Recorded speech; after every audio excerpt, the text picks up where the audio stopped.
Got it. Got it. Got it. Yeah, there we go. See, now the only thing I can't do on this side now is record. That's why I was using the OBS to Okay, go gotcha. through. Mm-hmm. So we're going to just try to go with that today the way it is. Mm-hmm. Yeah. All right, all right. Good morning, good morning. My name is Nadineo. I'm here with Don Stephens for another pop-up Yeah. art session. Yeah. Yeah.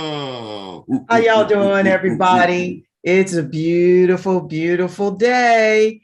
And if you saw us last weekend, we had a little bit of fun.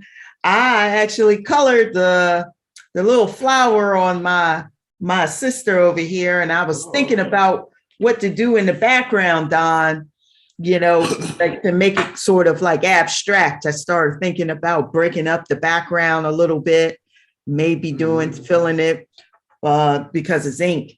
But that was just something I just kept looking at, and I was having a little fun. And it's a process, but it's a beautiful process. It keeps me thinking. You keep me creating, Don. You keep me that's creating. the whole aim of it. I mean, if you want me to pull that out, we can talk about abstract elements that go into the background for that one. That's not a problem, because I still have the marker drawing. So I'll move these two out the way, and I'll go to the drawers and I'll pull that out. Yeah, I'll go to the drawers and I'll pull that out real quick. See, this is what I like about what happens. When you roll up in a session like this, Don is so cool about your growth, and having that experience. And so this was something from the session, and not everyone can finish a piece of work in one sitting, which is like a couple hours. But to be able to turn around and say, you know what, I want to do something more with this. I want to see how far I can go with it. Yep. And so since, I'm sitting here and I'm like, we need something in the background. You know what I mean? Yep. Do you see the oh, drawing? Yeah. I see the drawing is still there. Yeah. That's why I recommended it to do it with the marker, everybody. Because if you do it with the marker, it's still going to be there. You see what's happening. It's still here. Yeah. So what's going on with it is you can Xerox it, the whole nine, if you wanted to. Or you can get a piece of tracing paper, Nadine, since you already colored yours in a little bit. What you could do is trace it with a piece of tracing paper, put it over top. Let me see. I'll pull out the tracing paper later to show you guys that. And you just would put it over top, and you would take the marker. You would take the same Sharpie marker here, and then you just would, trace it. And then now you have it to be able to Xerox it in your, HP printers and things like that. You can scan it and put it in your programs. Like right now, I can take a picture of this right now and then put it in my one of my programs, my design programs, and then make it a linear equation on the computer. You see? So another thing you can do is, let's look at the background idea. Let's look at the background idea. Now, if I come in with the marker to break up the background, what can we use that we already learned about, that we talked about as a group? We can use the line equation, remember? Yeah. So you can use the lines to start breaking up space. Now, it's up to you. It can be, I don't have two of them, so I don't want to just, I'm just going to do it anyway. I can draw it again. What we can do is like, if you wanted to, with the marker, Nadine, you can come in, and if you can see me, you just start breaking up the space. With the marker, not the pencil first? Nah, well, you can be bold. You got to decide what type of stroke you want first. You see? Okay, I'm excited. Yeah, so you can go with a curve in the upper right, in the upper left corner, right? Then maybe on this side of her, maybe do some elongated curves, like a bubble, trying not to mix up where her hair is. You see, you don't want to confuse your viewer, but you're just breaking up space. I'm using this curvilinear thing. Maybe I'll let that one go out. Maybe I'll put one here. You see, and you're just breaking up the background. But then what you did is let's put something in this corner too as well. Yeah. Like so. And you see how it just broke up the space that quick? Yeah. So then now what you can do is you can do the other elements that we did. See, this is how you bring forward the different ideas that we talk about. Mm-hmm. This is the combinations. Now you can come back and it's up to you now how you want to do it. You can use that angular line or that zigzag line we sometimes use just to break it up a little bit more. Mm-hmm. You see, break it up a little bit more. Wow. See where you can break it up a little bit more. Take the chance, break it up. Think about like stained glass. You ever think about that when you look at stained glass, how it's made? Yeah. It's made with the outline first in mind, and the color is secondary in the glass. Mm-hmm. Because if the window, if the forms and the shapes and the lines and the edges is not exact where it needs to be, then boom, it's not going to be a good window. So why worry about the glass? That's what one guy told me when he was showing me that idea.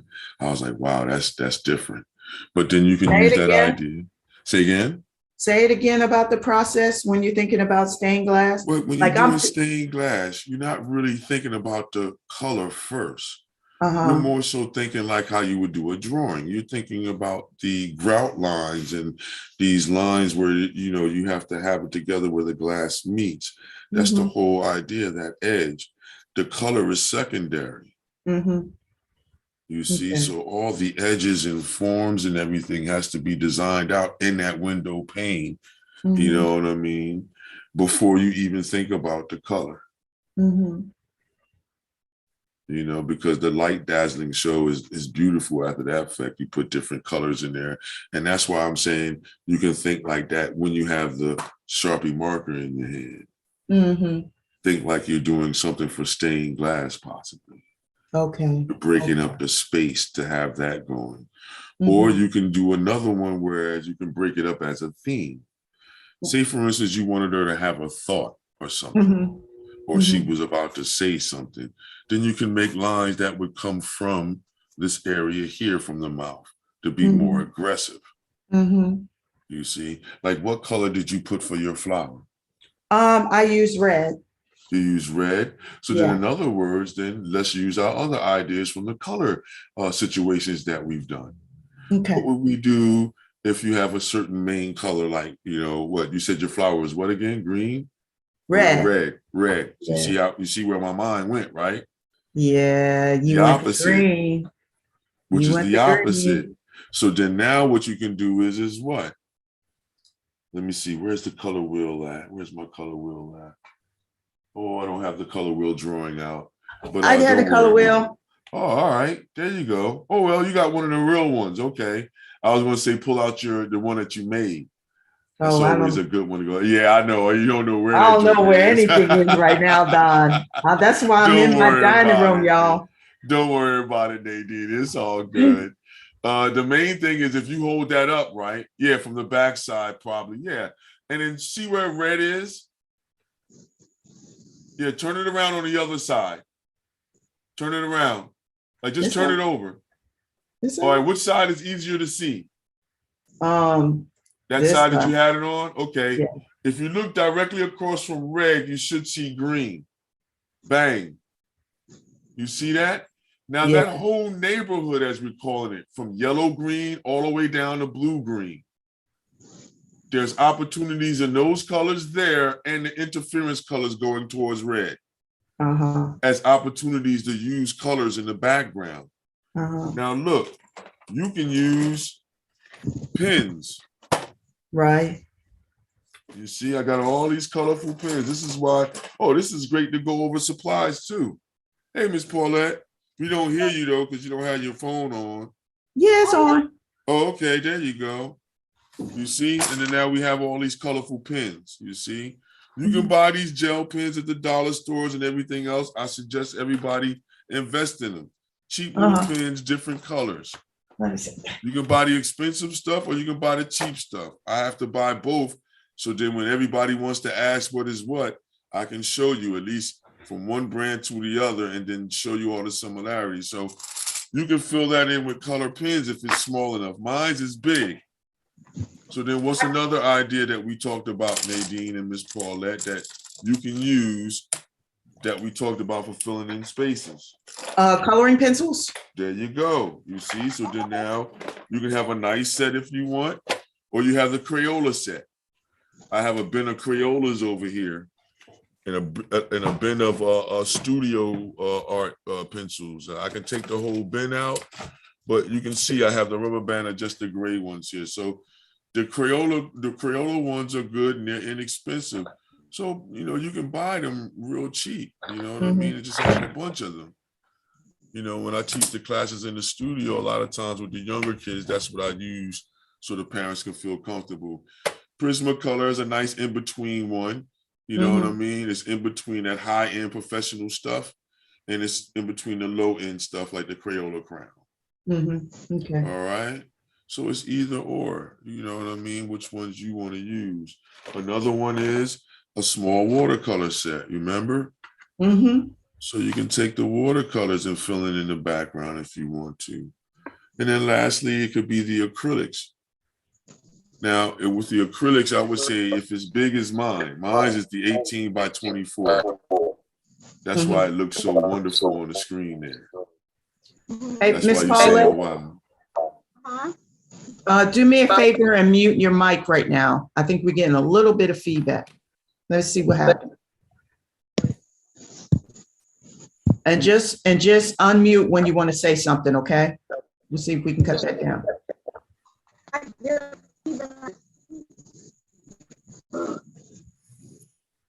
Okay. There's a lot of other things that can be done in here too. Like another theme that I work on, I really don't want to put, well, if I do it, it's a real catchy one and a lot of people likes to jump on that, but it's all about using your surroundings. What else in your surroundings could you use?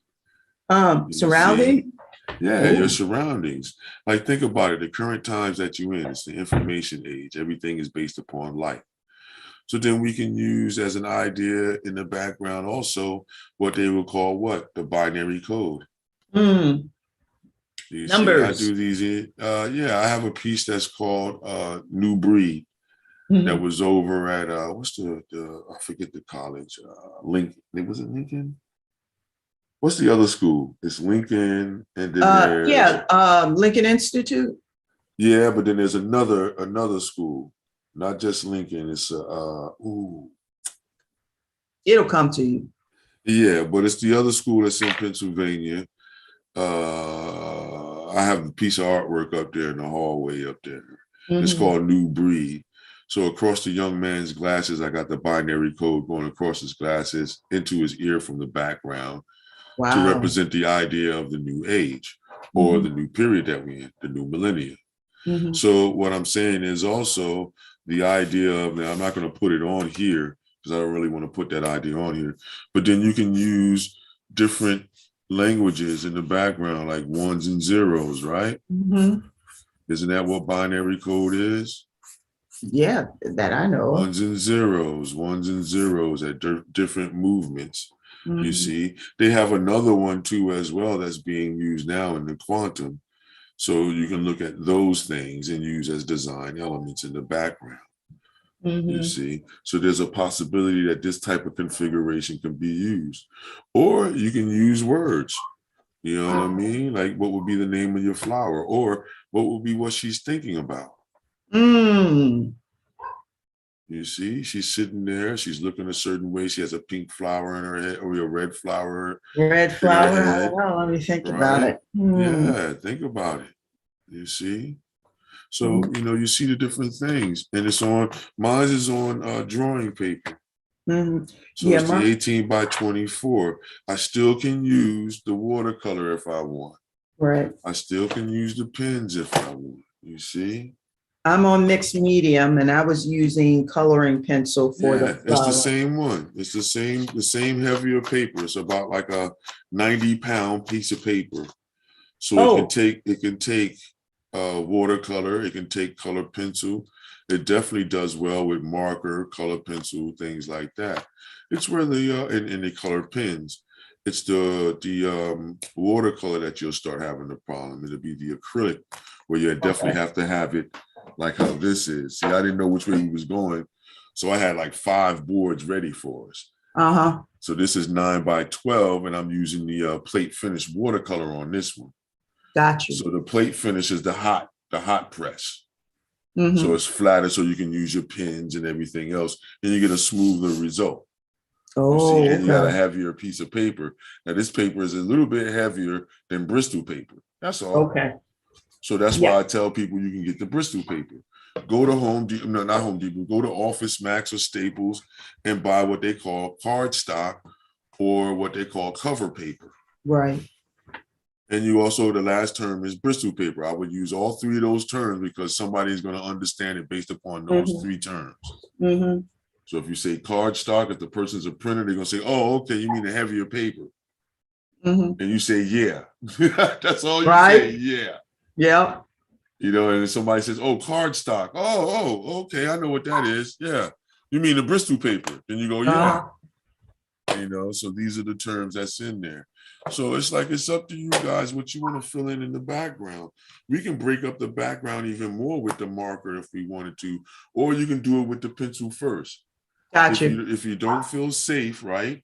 You pull out that, let me see. I got a 4H pencil. You see? So you can get Artist Loft has a nice inexpensive set of drawing pencils that you can get in the dollar stores and stuff. And they'll have, a lot of times they'll have like 4 pencils in there. They have a HB, a 2H, 2B, and possibly an HB. It's really just a real beginner set that you can get from the dollar store. All right. Yeah. Juan Gomez was giving us a shout out. What's up, Juan? How you doing this morning, sir? Yes. I don't know which camera he's looking at, but we didn't go to the screen yet, but I got the other camera up still. I got all 4, so we got all the different angles. Okay, cool. We good. Yeah, sorry for the back of my head, everybody, but when I turn that way, I'm in front of the, why not give you a zoom of that, everybody? That's the area that we're working on, you see? Yeah. So in that piece there, you can see from this back angle where we're working. You see, so then now you see when I reach over, you see what we're doing. That's why my back is to the camera. Yeah, everybody, to continue along with what we were doing here, just look at it. You can take the marker and you can dice up that background the best that you can. What are some other things you could have did? I'm going to move this over and we're going to talk about other things that could have been or can be done in the background. You know? Think about it. If you, before you colored it in, and you guys have it by 9x12, this is 18x24. Okay. So if you had yours 9x12, that's big enough or moderate enough size that it can fit onto your home scanner. Yes. So what I'm suggesting to everybody so you can have real fun is scan your images before you color them in if you can. Or if you like the way a drawing went, okay, you want to keep that drawing, or here's that other idea, Nadine, watch this. I'm gonna take the headphones off for a second because I gotta walk over to the cabinet again and pull something out, okay? Hold on a second. All right. So while he's walking over, I wanted to say to you, Miss Paulette, when we were first starting off, and I was telling him how I had my drawing up on the easel and I kept looking at it thinking I wanted to do more with it, but I didn't know what to do. And, you know, Don's way of saying, you know, approaching the background, filling the space, adding interest and going from that route, I was like, what, I wanted to do something. And so I presented it to Don, and then here we are. And this is the beauty of the process, is sometimes you don't finish your work in the in say one sitting. Well, see, that's why I say to everybody, Nadine, we don't work during these type of sessions that we're doing. I'm not necessarily worrying about the finish line because I know you can get to it. I'm also worried about the start and then the mid drift. When you hit that curve and you're about to stand up and go towards that finish line, I'm worried about your posture when you hit that corner And if you run through it, so I want you to run through the corner, because I believe that once we go through all of that stuff, you're going to color it in and bring it to the finish line, like how Miss Paulette does, and takes pictures of hers and put it online. Right. So with these sessions here, it's all about just getting us started, throwing us the tidbits so everybody can just keep on working with confidence. You know, don't worry about that idea of, oh, is her back right, or is this right? No, you did a good job. Did you get the idea? Like this next idea. The next idea is that you can get either tracing paper in a roll or in a pad.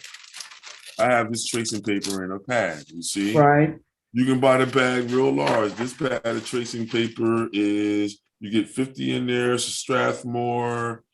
What's the size in there? 14 by 17. So you can get it bigger than this. You can get it 18 by 24. If you're going to go that big, I say to you, buy the roll. You'll come out better. Okay. Another one you can buy is, you know, that the wrapping paper that you wrap your sweaters and stuff in with gifts and things. Yeah. If you ever notice, it's about this clear, isn't it? It's about this density, like how my tracing paper is. Yeah, it is actually really thin. You can buy that paper. And it's real cheap. You see, that's real cheap by the roll then. And then you can retrace. Now you can see where I'm talking about. You can take this and I can retrace this, you see. Wow. Just to show you. And then I can have that single line drawing, you see, and I can put it on the scanner, or you can take it to Office Depot or Kinko's, FedEx. Okay. And they have a scanning service. And for $1, you can take 11 by 17, I believe, or 14 by 17 is the largest that I think you can do. And you can take this to them and have them scan it into the computer for you for $1 or $2. Now you got it in your computer. That's cool. You know, I'm being honest. And then you can put it on your tablets and things like this and put it in your drawing programs and manipulate the lines even more if you wanted to, you see? So going with the background idea, you see what's happening there. Like, to show you how I did that, I did the same thing here. Somebody wanted a logo, you see? They wanted to use a logo of a keyboard. So I drew it out real fast for the person, showed them in less than an hour. They said, oh man, that's great. What's the next move? Well, you know, the next move is the payment and everything else. But then after that, what I did was I scanned it. I mean, I traced it to manipulate it a little bit more. Then I put it in the computer. So then this way I can add it to the Photoshops and everything else to put different things in the background. I can take it through the graphic design programs like the Corp Expresses and the Illustrators and all this good stuff to put the lettering in the background and around it and things like that, you see? So these are things that you can do. But to get back to our project at hand, let's move these pins out the way. Let's move that stuff out of the way because I want you to see all the possibilities. Let's think about some other possibilities as far as color is concerned. So let's see. Let me take out the pins. You said red and green. Yep. So I have red, right? You can take out magenta too because magenta would be part of that pink idea. Oh, yeah. You can take out the greens if you have any different greens with what you're doing, whether it be the gel pens, whether it be the watercolors. I'm just going to demonstrate some of these things on the side here, just so we can talk about the color reactions and all of that. And then you just go and just start filling in. So Miss Paulette, what I'm doing really is, we're talking about last week's design. Nadine wanted to know how could she bring more interest, break up the background. That's why I did that on the drawing that we have there already. Okay, the binary code, I started talking about different ideas that you can use from what's around you. Like, because a lot of people don't look at it. They don't look at what's around you that you can use either as a subjective idea or an objective idea. See? So my thing is since we're living in a digital era, you know what I mean? And the main language that controls this era is the binary code. So why not use ones and O's in your background if you wanted to bring interest? You know what I mean? You can run it right through, you know, and things like that.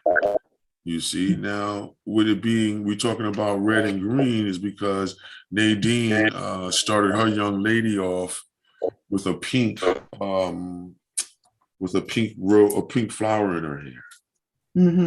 You see, so okay, since Nadine did that with the pink flower in her hair, we got to talk about different color combinations. So lucky enough, I have my water here to the side here already. See, now when you can see my head in there, Nadine, you know I got a different setup for that camera. That's way up. Yeah. You know, I can stand up. You're like, wait a minute, he can stand up underneath that drawing now? Yes, indeed.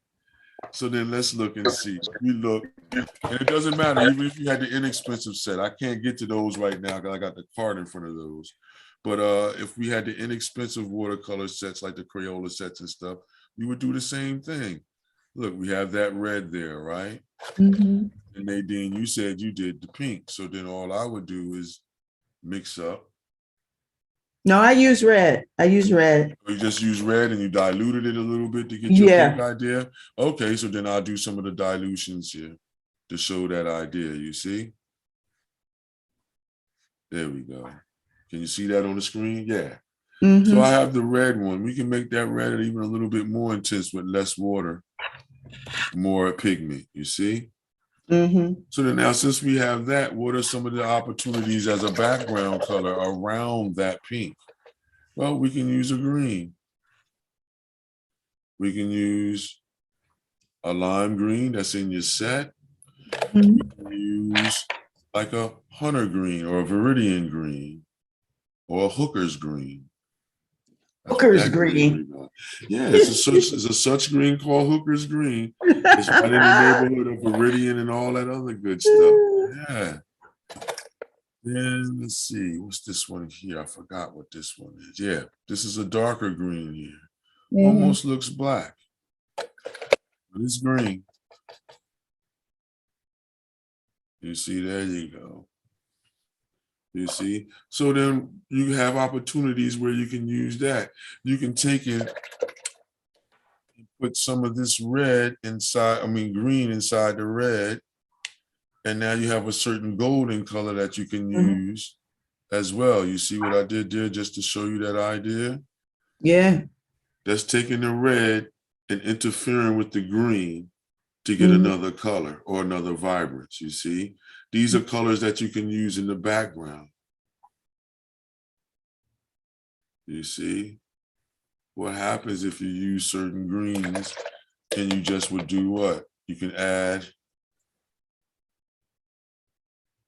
and say what that green would be for something like that one there. Just to see, you know what I mean, what's the vibration going to be before you place the color. You see, you want to play with it. You want to play with that color. If it's watercolor and you want that green, I would take the green and add yellow to it.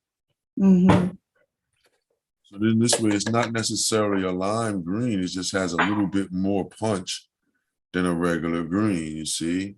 Gotcha. And there you have, that's the happiness in between that neighborhood. You see?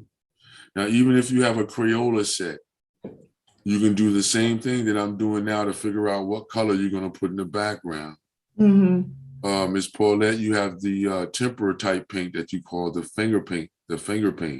You can water that down if you wanted to and use that in this background here for the young lady. Hey, Mr. Gomez is here. How we doing there, sir? Hi. Good to see you. It's What's about the time word, that I sir? join in. Yeah, it's about time, man. You gonna draw with us or you just gonna chill with us? I'm just chilling because I've been following this for a very long time. I see Nadine's progress and your students, and I'm really happy on how you educate them. You are a son of a gun when it comes to that, and you're good at it. So I love about Thanks, you, man. Juan. Thanks, Juan. You know the deal. Because me and Juan, we talk every now and then. When we talk for hours. But the main mission is to keep everybody creating, Juan. And if we can do that, it'll be a better world, I believe. That's all I'm saying. Listen, I took a hiatus. I've been working so much. I'm not a machine. So I'm just let's say taking a breather. Yeah. And assessing a lot of information that I accrued over 2 years. Okay. Watching this is a refresher for me to see all of this talent here, which I love. There it is. You know the deal. Yeah. Well, all we're doing is giving them the tidbits that we know about Juan, about looking around the universe and everything, using the different color systems or ideas. Because you see, Nadine says she made her flower red, but she watered it down a little bit. I heard. Pinks. Yeah. So then, like, hey, Juan, like, because Juan deals with nice colors too. Well, Juan, what color suggestions would you give her to put around that red flower? What kind of effect do you want to achieve? That's the whole idea. That's what Don is showing you. It's like, it's in dynamics. Everything is gradations. They go up and they go down. If you want translucent on top of opaque, that's what he's showing you. Okay. Depending on what type of style or what type of look that you're trying to present for yourself to look at and to show others. I feel speak to Miss Paulette too. I'm sorry, Nadine, but yeah, same thing to Miss Paulette, applies to everybody. Miss Paulette is really at the beginner's idea, but she has her own ideas. So she pretty much functions like an artist like you, Juan. So that's why I'm glad you came on. You can give her some confidence too, because Miss Paulette likes to really go out on the deep end. Nadine does too. This is a sample of a drawing I did. There you go. That's what I'm talking about.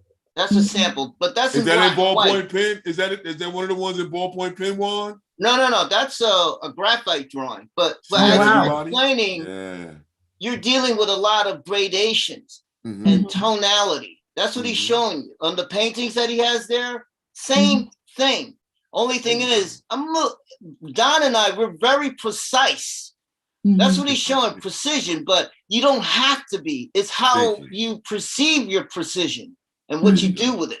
You know, I've been at this craft all my life, so has Don had been. We've worked on projects together at some point. What Don is showing you is essential. Even I learned from him. Myself. We share all the time, man. But that's the main thing. Thanks, Juan, for showing us your drawing and then showing us that idea and the gradation. Because a lot of times, just to hear it from another angle is good. Say again? I'm not even done that yet. I know.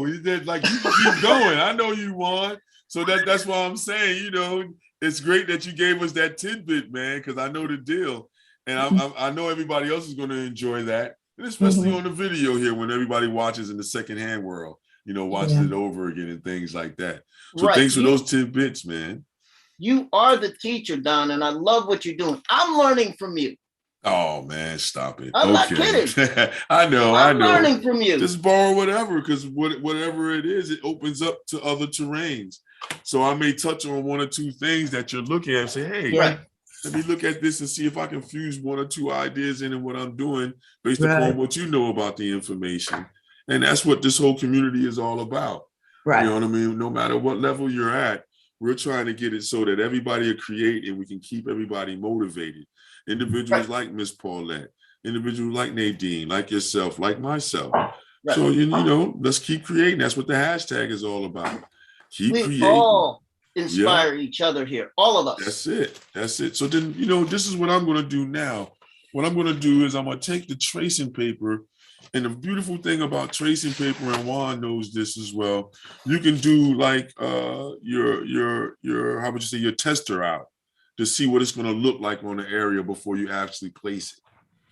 You see? So if you have a piece of tracing paper like that, just to show you, I can come in here with the lime green on top of the tracing paper and say, what does that look like in that area next to her? And would I like that color there? You see what I mean? And that's on the tracing paper. That's stop the presses. You put this tracing paper on top of your drawing. Yes. And you're just testing it out, and you can pull the tracing paper away. Watch, I'm gonna pull it away. Oh. You see, then I can put it back. Oh, I'm going to get tracing paper. I mean, you know, when you think about it, it makes sense. Go ahead. I'm sorry. It's okay, Nadine. That's what we need too. You see? And then we all can laugh with it, because a lot of people, we don't think about these ideas. You just want to jump in and just start doing. And it's like, well, wait a minute. What if you don't know the material? What if you don't trust the color you made? What if you want a stronger color? So take the time, take the tracing paper and test it. What if I didn't like that particular green? I wanted to use less water. All right, less water, more pigment. That green is more, I would just say, prevalent. It jumps out more. So maybe that's the green I want. You know what I mean? Mm-hmm. I've never used tracing paper. Say again? You never used? I've never used tracing paper. That's why I'm like, but it makes sense. It makes sense. I mean, it depends upon the material. Like, look, I'll change the material up. We'll go to the pens now. You see, I'll go to the gel pen.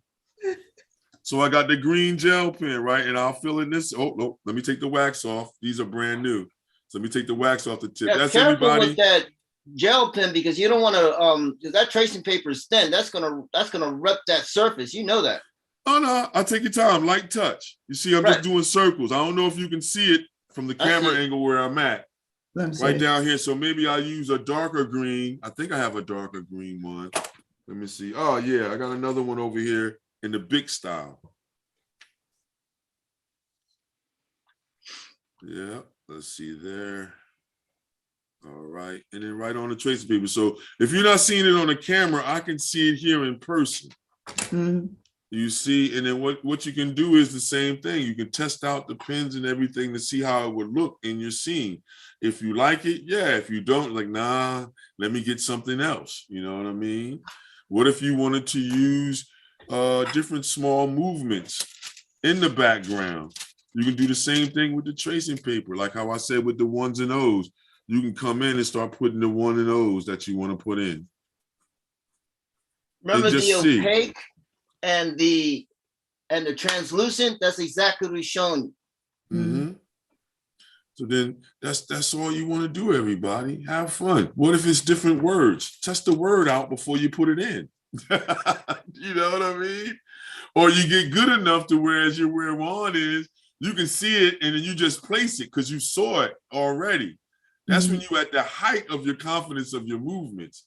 Even though people may not believe you're confident, whatever the case may be, you have to be confident where you can imagine it in your mind and see it and then just place it. So Nadine, that's why when you was like, wow, without the pencil, yeah, when you feel confident about the movement with the material you have in your hand, why not? Let it go. You don't get it on this one, pull out another piece of paper and do it again. See, for me, it's that letting go. Can I say something, Don? Yes, Juan. Yeah. Sometimes it's best not to be afraid of the result. The result itself will create itself. True. Sometimes it's not what you think it's going to come out to be. You're going to be like, what the hell is this? Sometimes you're going to hate it and you're going to want to tear it to pieces. Sometimes you're like, wow, what the, it's an experiment. This is what he's showing you is amazing because you're preventing problems you want to avoid, but at the same time, you want to confront those problems and make the problems work for you. Yeah.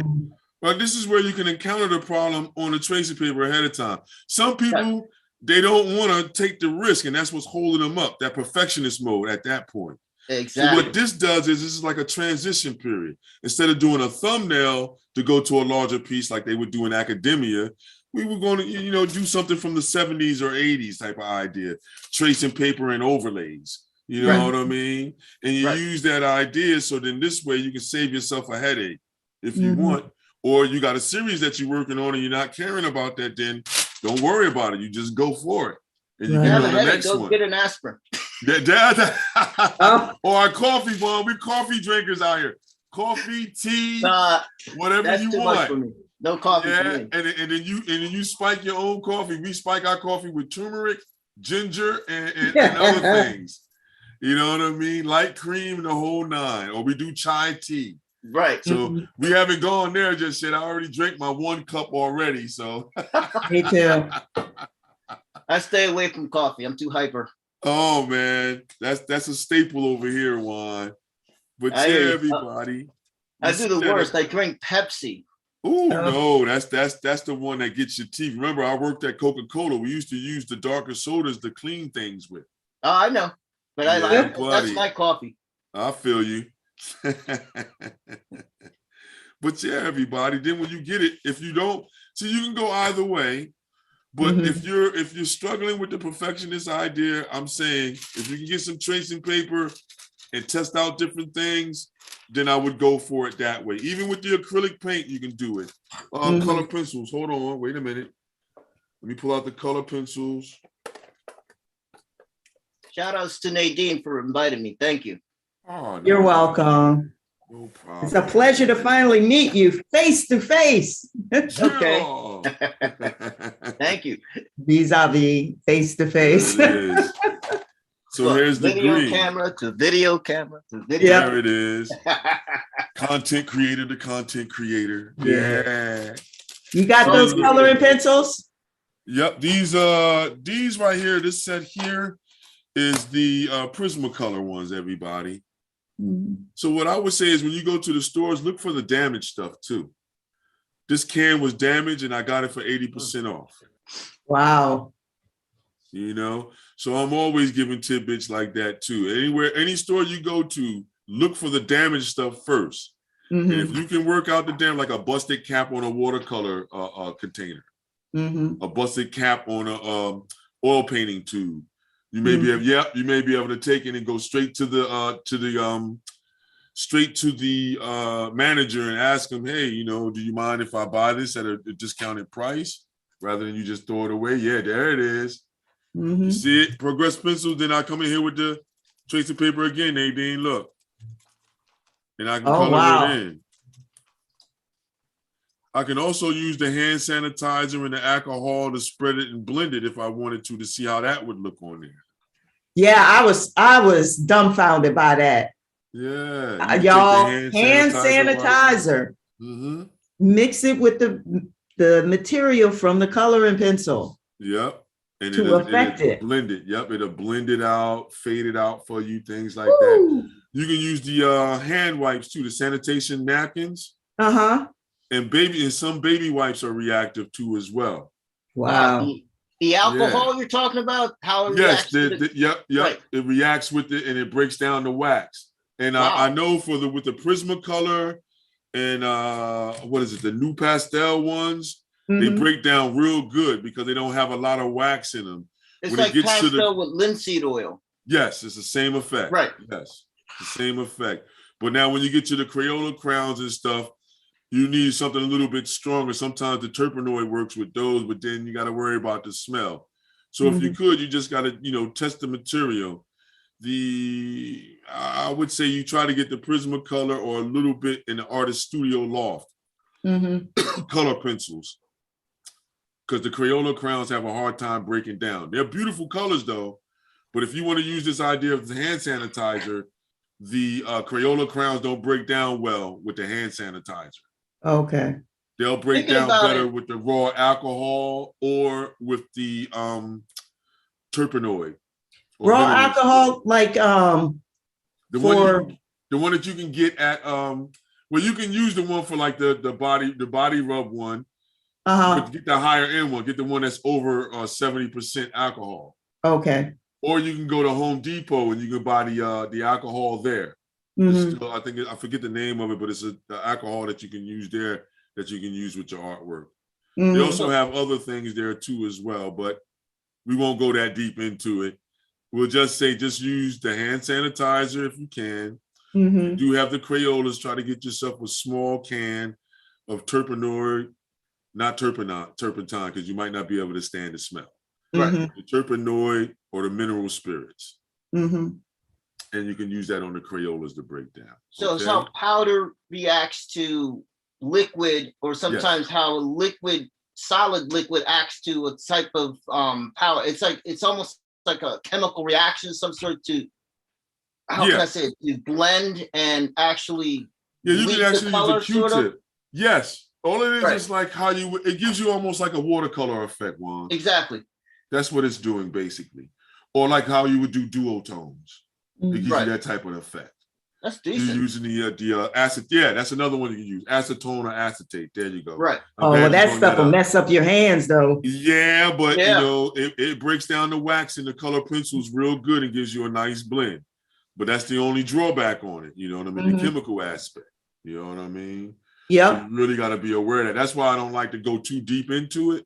Mhm. because some of that you need to really have your space set up so that you can open a window and fumigate if you turn this stuff or start using this stuff like that. So I wonder if fingernail polish remover will work. Yes. Okay. Yes. So does.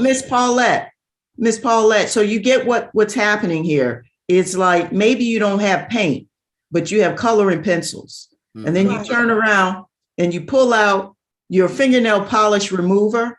Because that's an acetone. Or that has acetone. Yep. Or you get rubbing alcohol.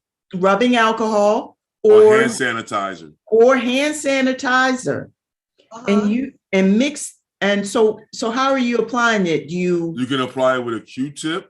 Okay. Just spread the stuff on the page. You can apply it with a cotton ball. Just like how you would do your nails when you're cleaning your nails off. The same stuff. So you have your coloring pencil. Yes. And then you have that. Yes. And it's going to make it like watercolor. Yes. It gives you nice blends and stuff like that. Transparent paper? Say again? Well, on your paper. On your paper. See, I don't have none of that. I wish I had some of it with me. Normally I have it out, but I used it all up with the little kids.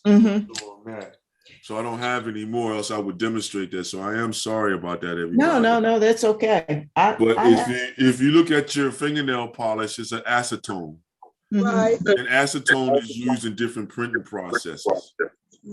And you can use it too to, how would you say, thin out color pencils. Okay. What it does is it helps to break down the wax that's inside the pencil. That's what the pencils are. You can do the same thing with crayons too as well. Wow, crayons too? Yeah, but it's a matter of just working it a little bit more. Okay. But it's just playing with it first. That's why I say I learned most of this by just playing with stuff first, finding out about stuff, play with it for a little while, see how it breaks down, see what you got to do, see if you can stand what it's doing, and then you apply it to your process. Okay. You see, you always want to have a stage of play. Everybody wants to be so serious all the time, but you have to have a stage of play where you just play with the materials and see what they do. Pull out an extra piece of paper. You got to waste. Like a lot of people don't want to waste anything. Well, you got to waste. Look at my pencils. I'm about to have to get another set because I ran them down. You got to use them. But you got to waste in order to learn. The only way your hand and eye is going to learn is if you start having these experiences. You have the experience, now you retain it. Right. But if you don't have the experience, you just jump in. Now you see the frustration. Now you see why people stop. No, let's change all of that. Let's not be so serious. Let's put perfection in the closet and lock the door and then just have a stage of play, even if it's just 2 hours. Or just playing, just with blending these colors together to see what you can result. Hey, playing. Yeah, it is, Juan. Yeah. That's what we talking about. Thank you, sir. Yeah. And you know what? And it's giving ourselves permission to do this. Like when you were a kid, and and you have the classes, like it's beautiful seeing you, Don, do the classes with the young kids, but they're allowed to play. And like now you're saying, like, Miss Paulette and I can take whatever we have. We don't have to go out and say we can't have a class because we don't have watercolor. We can take these coloring pencils and use mediums around us to actually have an creative experience, and have a creative experience. And I was just thinking, that's why sometimes when I see works of art and they say it's a pencil drawing, and I'm like, but it doesn't look like pencil. Yeah, it's because that particular artist's experience. He or she is having an experience with the material. You look, you know what needs to be done to have that image come across. But each artist, that's where the difference comes in. Graphite is graphite, whether it's in my hand or your hand or anybody's hands. The difference is the thought process. Okay. The regurgitation. We can all look at an apple together and we'll all see the apple. We can all say the apple's on a table. But then when we go to recreate the apple, that's where everybody's going to have their differences. Right. Maybe I'm seeing the red side more and I'll start salivating. Maybe you look at the size of the apple. and make it huge on your page. Maybe Juan looks at it another way and he sees the metaphysical in the apple. Maybe Miss Paulette looks at the apple and sees just the usage and starts showing us pies and stuff like that, or whatever the case may be. You be cooking. Right. So this is what I'm saying. It's like, you know, it's the experience that's needed. You must have an experience to be able to do these things. Yes. Not only the experience, it's also the how can I say, the application, as you've been saying so steadily. Yes. And the experimentation is so important. Sometimes you have to let go of precision and let precision create itself. Exactly. You will find that in every work that you do, nothing is perfect. Even the stuff I do, even the stuff Donald do, even the stuff you do, Nadine, even the stuff the other ladies do. Miss Paulette. Miss Paulette. Miss Paulette, okay? We are all experimenting in a petri dish, but we're just using different tools and how we go about it. Exactly how Don is breaking it down to you. If you want to be precise, you do what he does and take the hour and the time. If you want to be expressive, just go and let it go. Let it go. Get it on the next one. That's the philosophy there when you're working like that. Say, man, what did I learn in this experience that I can carry on to the next one? Each piece is an experience. Like, so you're learning from this one, how to break up your background again. We bringing forward the other ideas that we already went through with the markers and everything. But now we're bringing in the idea like the tracing paper. Now we're reinvestigating the idea of how to infuse the watercolor or the pens or any other material that you have around you in this type of piece. But hands down, you can get a marker anywhere. So it doesn't have to be a Sharpie marker. It can be other brands of markers that you can get. Get them all. Get as many as you can get. You see what I'm saying? Because even that cheapy marker is a marker that can be valuable in your hands. You know what I mean? Because you had an experience with that particular pen. That's why you see certain pens here. I have certain pens that I had a relationship with from when I was little. So Bic is one of those. I'm always going to have some type of Bic pen product in my area because that's what I used when I was little. I would go to my mom's job, and hey, all these office supplies was there. That's Citibank, you know what I mean? I had tablets everywhere, paper everywhere, pens and markers, red, green, and blue, and black everywhere. Believe it or not, that's why. You say again? Bic is one of the best pen products out there all over the world. Yes, I will agree. It's not just the product itself, it's the quality, because they've been around probably before we were alive. Yeah, turn of the century. These guys was formulating. This is back when all those art companies was coming up. Aquila and all these different ink companies and things. Yeah, because remember, they had the flow pens and crow quills. Yeah, I know. I don't have that. I don't have those around me right now. I use those in the elder classes I do. I pull out the Pelican pens and nibs, Gillette pens and nibs. I pull out the old cartoon nibs because they're inexpensive for you. You can get those little metal nibs for like $1. You can spend like $5 and get like 8 in a pack. And it'd be different sizes, and you get a stylus with it.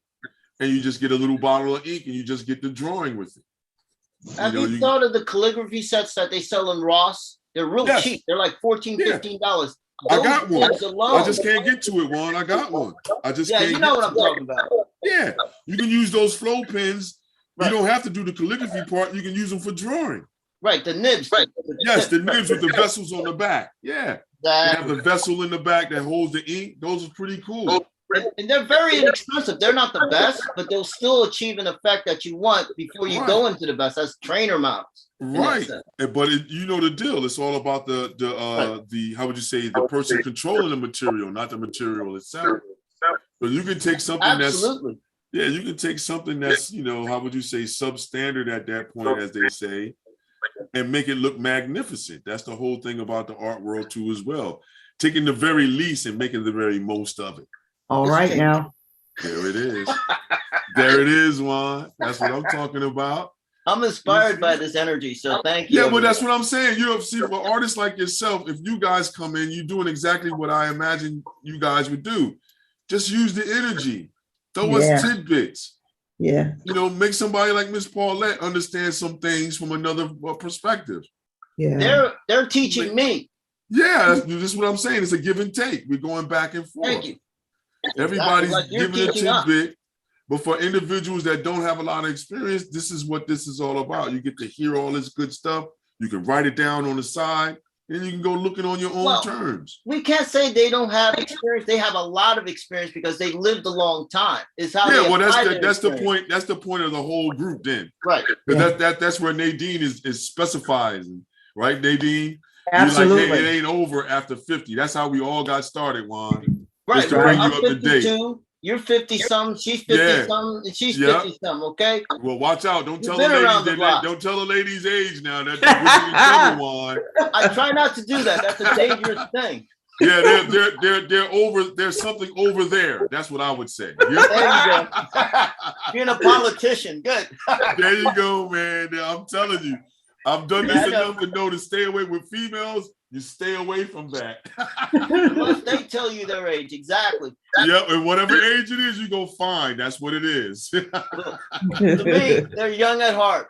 That's all it young is, at heart. man. That's Wow, right. thanks for that, man. Thanks for that. But you see, everybody, all these tidbits we get, all these little tidbits, all this laughter, all this fun and energy. So what I was saying, like for artists like yourself, Juan, you can use the energy. You know which way you need to go and things like that. What? So I'm not trying to hold you prisoner to what we're doing. If you have tidbits, if you want to do what they're doing and then explore it more and add on to it, that's all it is, to help the artist that experience just to have an outlet, just to fart. Yes, true. That's it. You know what I mean? Just to let it out. Just to let it out, y'all. And then not feel like you're by yourself. This is the best era ever. Right. I can set up a camera in my studio and not be by myself no more. Right. Think about that. Everybody's in their space that they're calling their studio. Normally you're sitting there by yourself. Now, Miss Paulette, you sitting here with 3 other people. Doing what you would probably be doing by yourself with a group of people. And they're not in your area. Miss Paulette's in Virginia, right? Yep. Yeah. You see? And we're all in Philadelphia. You see? Welcome from Virginia. Yeah, man. I'm telling you. So yes, indeed. You this is the best era ever, because you don't, as an artisan or as an artist, you don't have to be by yourself. All you can do is set your phone up in your studio, and if you can find a group of other artists like ourselves, what we're doing, join along with them. I'm not against that either. If you find other groups, hey man, join along, join us too. You know. Hey, Don. Yes, sir. You familiar with the Pen and Pencil Club in Philadelphia? Yeah, that's through I think what's it called, it Timberino. Raphael, right? Yeah, Rafi. Yeah, Raphael. Yeah. Okay, you know he's managing the spot. He's doing. Oh, I didn't know that. I didn't know that. Yeah, he took over. Okay. Right. This is one thing I want you and me to do at one time when the weather breaks a little bit. Okay. There's a drink draw thing on a Sunday evening. Go on over there and do a drink and draw. I'm with you. Yeah, so what I'll do is I'll pick you up. We'll go to Center City. I'm going to drive over there. I'm not going to drink too much. I'm going to draw more. Somebody got to draw. Yeah. If you want to come along, Nadine, if you're into that, you can also come through, because it's a good thing he's bringing that out. He put it on Facebook, if you haven't noticed already. Yeah. To do this very session live. Wow. Yeah. It's more important because we'll be feeding off of each other, drink a cocktail or two. Sure, why not? Loosen up a little bit. Yeah, but you got other artists in the room that deal with pen and ink.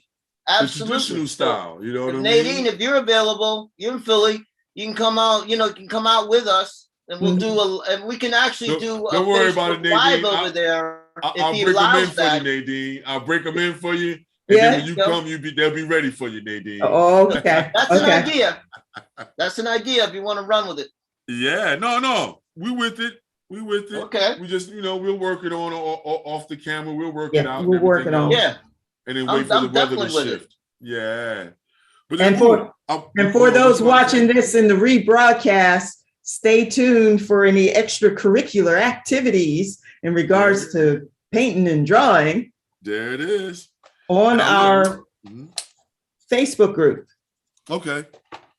Yeah. Now, what I was about to say is that this is where you can use an idea from, Basquiat and all those guys, but he borrowed this from poets and writers to bring interest to something. Say, for instance, like you see, I have the binary code here, and say, for instance, that was all over. And I say, for instance, I wanted you to focus in on the word hot. What I would do is I would cross out the word hot. Cross it out. Right. Because what happens is, what they found, psychologically speaking, is that when you cross a word out, a human being wants to investigate that word more. Oh, wow. Because you crossed it out. So then imagine having your ones and O's going around, you see, and you have a certain word that you just want everybody to pay attention to. Look at how I did that. And now you can have the word hot in there crossed out. You can do an X cross if you want to, or a single line cross. But what happens is that brings attention to the word. Why is that word crossed out? And why not the binary code information not crossed out? So it causes a perplexity. It causes a visual, like I would say, tension. Okay. And these are some of the things you can use in background elements in these pieces like this, you see? So that's why I say use the tracing paper, work out different ideas, if you want to. If you're bold and you're feeling strong about your idea, then you can just place it and just go with what you got. You see? That's what builds character too as well. Say for instance, you use the other color, like Miss Paulette, did you use a certain color for your rose or for your flower? Or did you use pink too as well, or red? I use pink, different because her hair is red, red. So, but it's the pink is lighter. It's kind of like almost similar, but the pink stands out by itself, Okay. So well, what type of background are you feeling as far as color for yours? If well, not the. I had went on and just used a color pencil and the shade of blue, and just. Can we see some of it? Can we see some of it? Yes. Or you're not ready to show it just yet? Yes. There you go. Yeah. There you go. Okay. Nice. Nice. I did her eyebrows with because I couldn't make out how you did her eyes. Okay. Her eye. You want me to do a larger drawing of her eye so you can see that?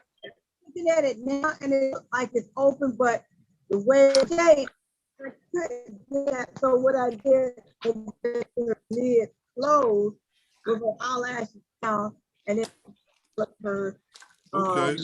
Well, what I'll do is I'm gonna do a quick drawing of what her eye would look like here, larger.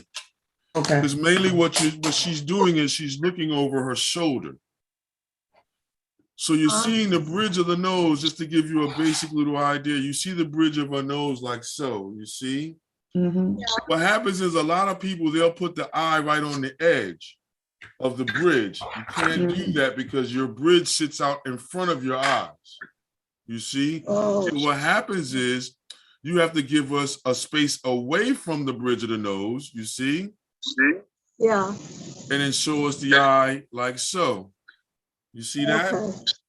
Now the eyebrow would go right where that bump is. That's where the eyebrow is set up. That's right where the brow is. So you can take the eyebrow and put it around. And it normally tapers right behind the back of the eye socket. Okay. You see? So now what I did was, I added some eyelashes real quick. And then I add the eyelash on the down, just a couple of them, you see? And then we just added a little bit of the underneath of the eye so it doesn't look like that, you see? And that's the simplest way to make an eye without having to be all drastic and go into all this heavy instruction. The main objective is to get you to show how an eye looks. The positioning. See, you took this area and put it right here. That's why it looks odd. You always, if you look at your own face and put your fingers there, right? You see that the bridge of your nose, or what they call the hood of your nose, which is the bridge of your nose, comes forward. And then if you feel where your eyeball is, you can see where your eye curves down.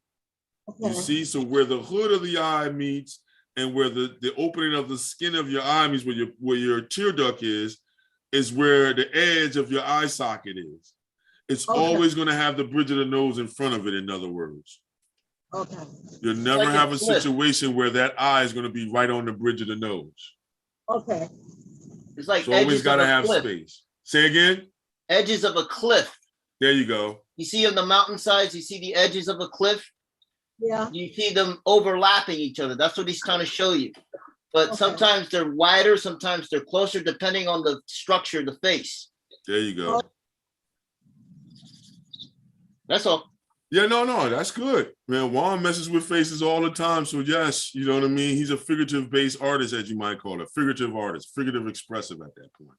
Can he do pure abstraction? Yes. But he does some masterful things with that figure, with the faces, man.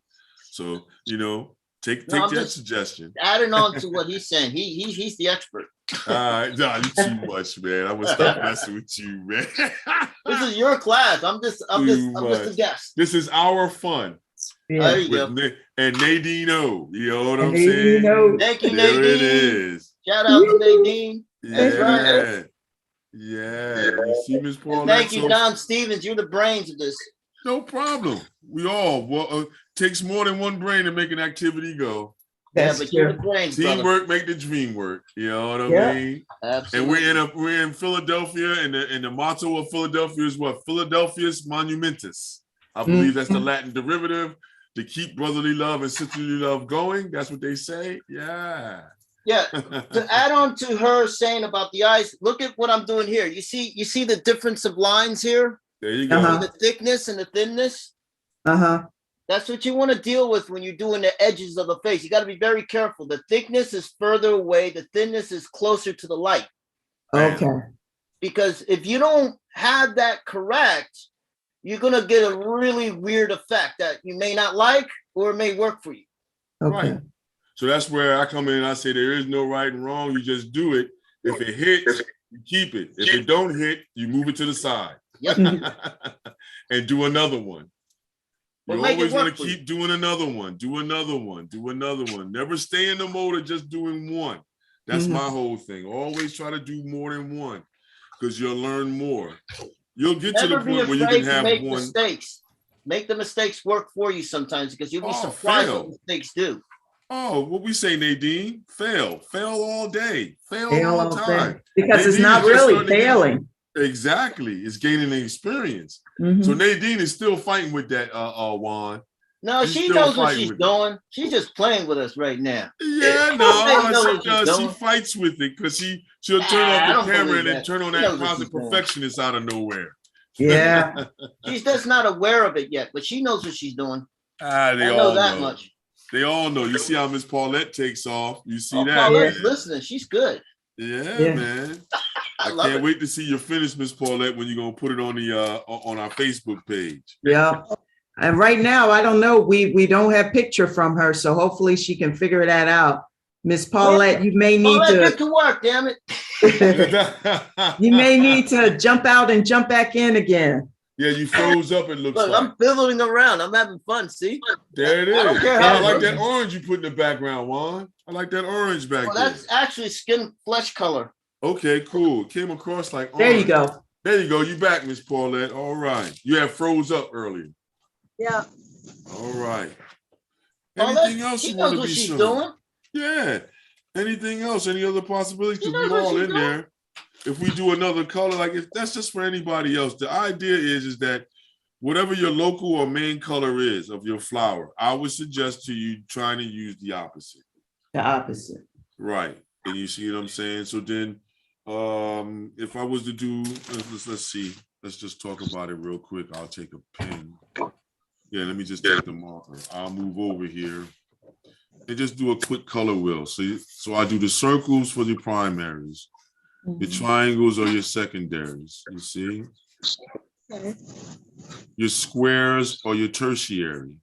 Okay. You see? That's the way that I do it to get you to see this color idea. So now look, red is a primary, blue is a primary, yellow is a primary. Red and blue, you got violet as a secondary. Yellow and blue, you got green as a secondary.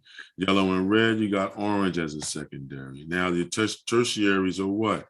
Your tertiaries are your yellow, orange, red, orange, red violet, blue violet, blue green, yellow green. Okay. So now look, Nadine, you picked pink, right? Red.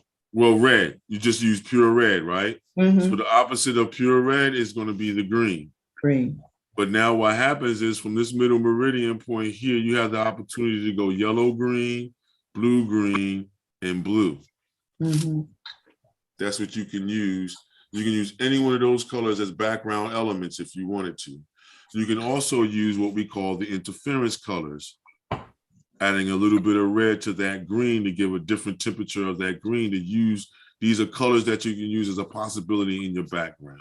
Mhm. It'll give you moods and stuff like that too, different moods.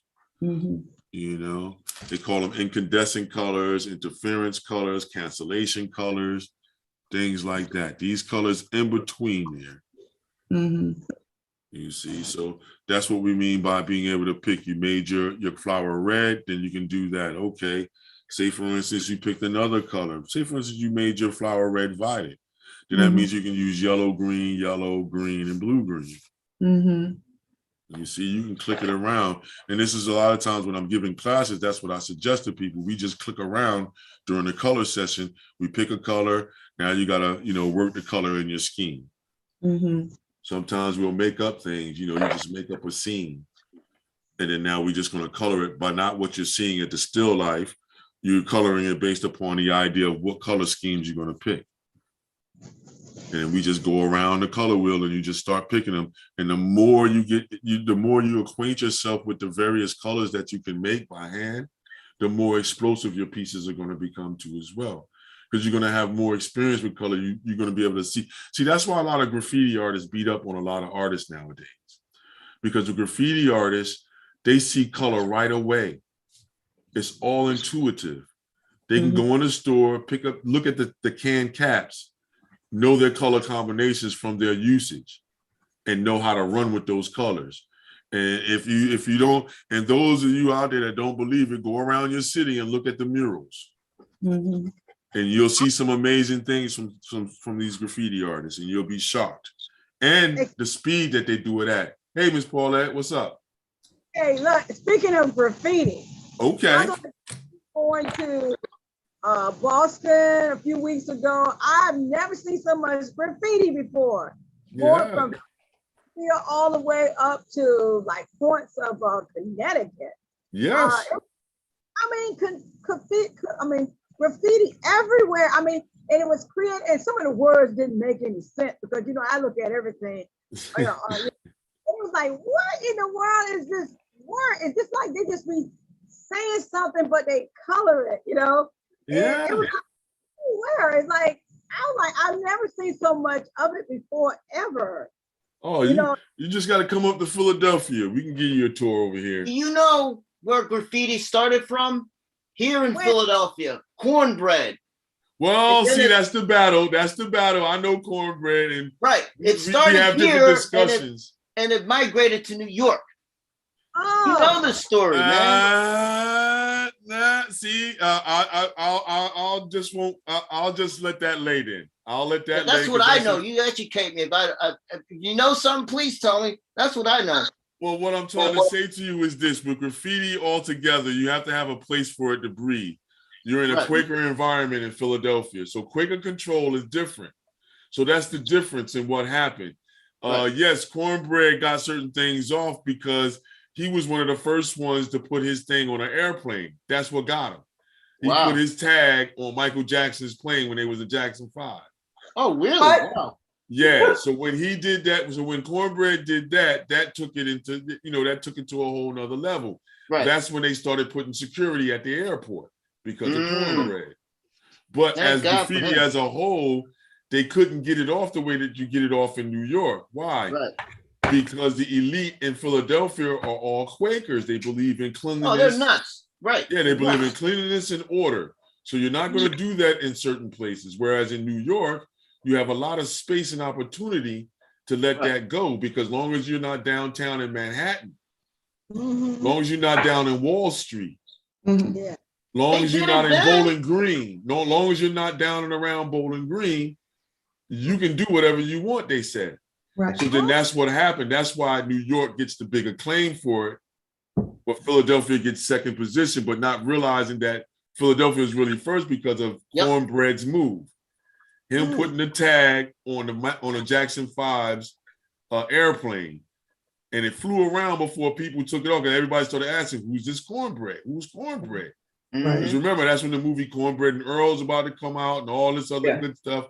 He tags up the airplane. Cornbread was here, or something like that. So help me to understand this in terms of graffiti. Like most of the time, most people, when they go and they look and they say graffiti, everything is graffiti. Tagging is tagging graffiti, or is tagging is graffiti? Yes. Okay, so then, because to be a graffiti artist, it started off you were a bandit. Okay. Let's just be honest. You know, the whole appeal about being a graffiti artist is you're a bandit. It's not supposed to be. You're not supposed to do the artwork. You're not supposed to let somebody know you're there. Okay. But then we're letting somebody know that they're there. And now a lot of times, a lot of these kids at those times was going to art school and stuff like that, dropping out, going in, stuff like this. So some of that had an influence on it too, because they were thinking like they were doing frescoes like the great Italian master artists and stuff like that before our era. That's how they were looking at it. You know what I mean? So they were creating their voice in a very, how can I say, suppressed society. We're still suppressed, but not as much. Well, I don't want to go that deep because that'll take us all the way over to be a whole half an hour. Man. I know what you're saying, but we got to keep this loose and keep it towards the whole idea. The basic idea, Nadine, is graffiti started off as a bandit idea. Google.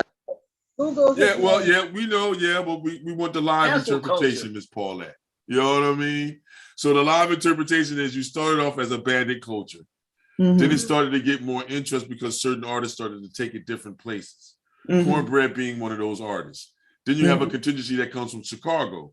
Then Chicago tries to say they started first. But if you really look, any group of individuals, whereas there's spaces where you can create, you're going to do it. That's where you got caveman paintings from, right?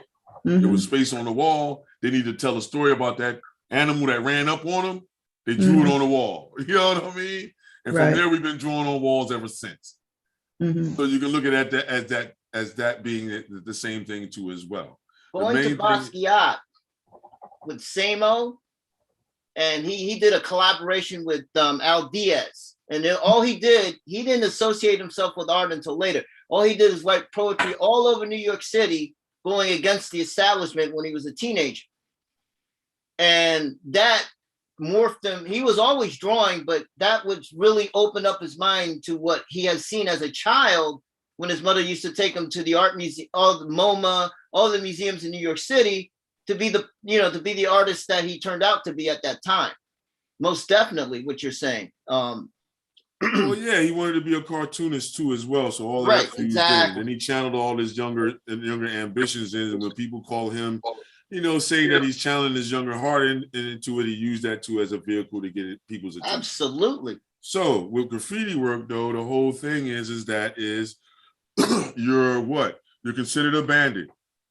What we're doing now with Banksy and guys like this, you're not really a bandit no more. You're a muralist now. You're how would you say, a sensationalist or satirist, as Banksy is, because he does his templates, he moves them around, and he leaves you with an idea. So he's fusing all the ideas together and still making it public art. You see how it transitioned into public art now? Yes. So that's the whole gambit of it. Started off as bandit. Nobody really wanted it. You tag on everything. You leave your name behind. Here's another one. I exist. Cause. K-A-W-S, cause. Yeah, I don't want to go too deep into too many artists. We just stay with what we got. Because Basquiat is one that everybody knows. Basquiat is another one everybody touches on to when they're going to do the rewatch. Because we don't want to go too far away from what we're doing. We're not saying that what we're doing is graffiti derivative. We're saying that how masterful they are with intuitive color and impulsive color combinations. Because if you look at their work, they put colors together that normally people would say don't work, but they work. Yeah. So that's why I brought them up as far as an influence for when you're coloring in your pieces. Yeah, Juan, that's what we're saying. Yes. It's So like you take a chance to take colors that you may, sometimes it's colors that's the only colors you got, and you got to make them work. So it with the graffiti artist idea, it filters into what you want to as well, Nadine. The idea of using whatever's around you to make something happen. So if all I got is a marker and one colored pen, I got to make that happen like how Juan's doing. He's blending in certain elements. That's why I like it that he came, because I used to talk about him all the time, because he uses the things that we talk about.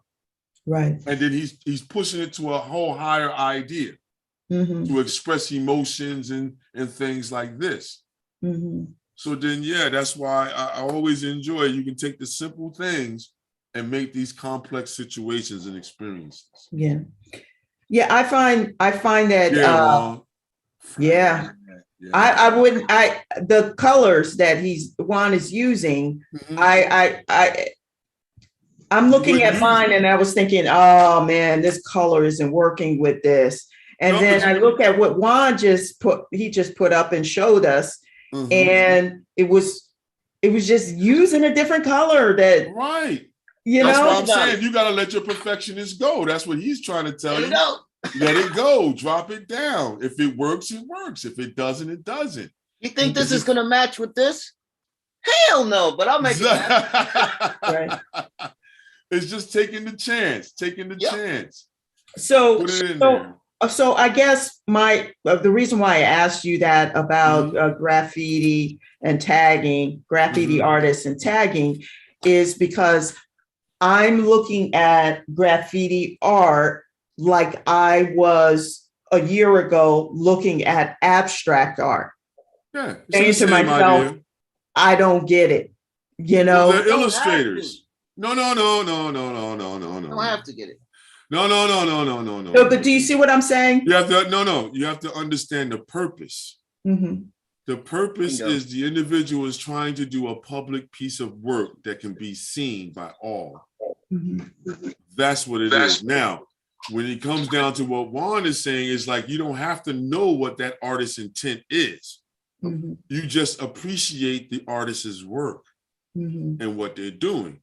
Now, what I say is no, it's public work. If you don't get it, then you appreciate a certain aspect of it. Because you got to look outside of just the tagging. See, when you look at the tagging, for some people, that looks like mess. It looks like you're just putting something all over something, but you're not realizing the history and the idea of what tagging is. You see, yes, it fuses into the gang thing a little bit because you're trying to let somebody know that you're there. But when you talk about different styles of handwriting, this is where Philadelphia jumps far ahead, because they have a lot of different writers now. When you're tagging, they call you writers. And you're writing your name all over, so you'll let people know that you're in this area. That's the objective. How can I add to that? I'm not done yet. I'm sorry, to add to that, because I'm getting where you're getting from. Think of other cultures as well. The Japanese. No, see, you're fusing too much in. Stop. Wait, Juan. We're fusing too much in. That's pictograms, ideograms, things like this. Well, she asked her question about graffiti. Just a basic question. Right. We just give her the basic elements. We don't have to go too far out, because now we're going away from our objective. No. Okay.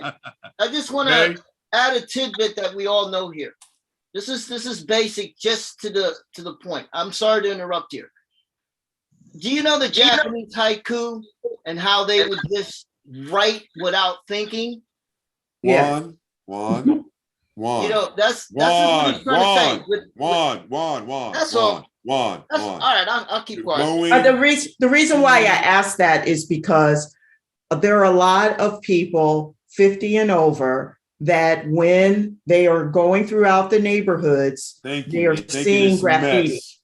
And some of it is mess, and some of it's trying viable. to understand it. So from a very simplistic point of view, I was just saying where I am right now, looking at graffiti and trying to understand it.